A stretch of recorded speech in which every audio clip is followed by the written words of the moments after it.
নাই। আমাদের তো অনেক ভাইদের এখনো তালিকাই হয় নাই।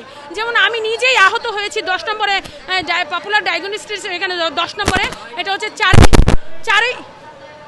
4ই আগস্ট। তারা তো এখন তালিকাই করতে পারে না ভাইয়া। আর তালিকা যদি এত দেরি করে ফেলে ভাইয়া, আমরা এমনি আহত ছিলাম, আমরা যে যার মতন চিকিৎসা নিয়েছি, যাদের একটু কম ইনজুরি হয়েছে আর যাদের পাও চলে গেছে, চোখ চলে গেছে, তাদের তো সরকারের চোখে পড়েছে, তারাই তো শেষ হয়ে গেছে। সময় মতন চিকিৎসা করার কারণে সময় মতন চিকিৎসা না যাওয়ার জন্য চোখ চলে গেছে, হাত চলে গেছে, পাও চলে গেছে, এবং কেউ পাগলের মতন হয়ে গেছে।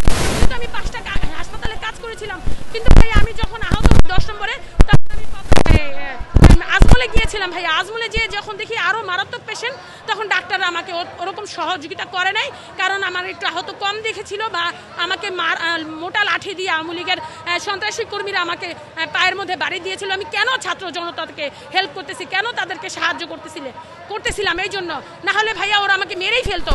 কিন্তু আমাকে কিছু লোক আমাকে দেখাতে তারা দৌড় দিয়ে আসছে, তখন তারা পালাইছে, না হলে ভাইয়া আমাকে যেভাবে দৌড়ছিল আমাকে মেরেই ফেলতো। যাই হোক, আমি আজমলে গেলাম।